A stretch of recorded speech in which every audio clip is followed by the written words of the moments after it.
ایران سے متصل بلوچستان کا ایک سرحدی علاقہ جہاں تعلیم کے مواقع محدود ہیں۔ تحصیل تافتان کا واحد government boys higher secondary school شدید مسائل سے دوچار ہے۔ اسکول میں طلبہ کی تعداد 500 سے زائد ہے، لیکن تدریسی عمل صرف 12,000 افراد پر مشتمل ہے۔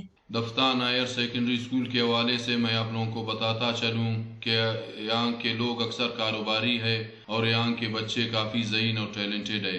ہمارے اسکول میں طلباء کی تعداد کافی زیادہ ہے۔ اس وقت ہمارے اسکول میں 41 اسامیاں ہیں، جن میں 29 اسامی خالی اور 12 فل ہے۔ ہم نے ڈسٹرکٹ ایجوکیشن افیسر کو درخواست دیا ہے، انشاءاللہ بہت جلد تعیناتی عمل میں لائی جائے گی۔ Government boys higher secondary school Taftan میں اس وقت ٹوٹل 41 اسامیاں ہے، جن میں 12 اسامیاں فل ہے اور 3 ٹیچر فی الحال غیر حاضر ہے۔ یہ ہمارے بچوں کے ساتھ سراسر ظلم ہے۔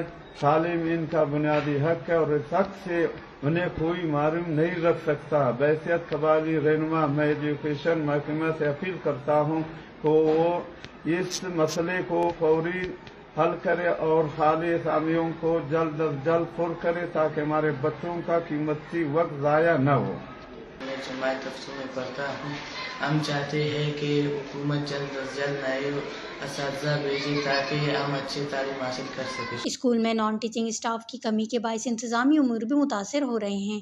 علاقے کے عوامی نمائندے اور والدین مسلسل حکومت کی توجہ چاہتے ہیں، لیکن تاحال کوئی سنجیدہ اقدام سامنے نہیں آیا اور پسماندہ علاقوں میں تعلیمی اداروں کی حالت بہتر بنانا حکومت کی اولین ذمہ داری ہونی چاہیے۔ اگر تافتان جیسے سرحدی علاقوں میں تعلیمی اداروں کو نظر انداز کیا گیا تو آنے والے وقت میں اس کے سنگین نتائج ہو سکتے ہیں۔ وش نیوز، تافتان۔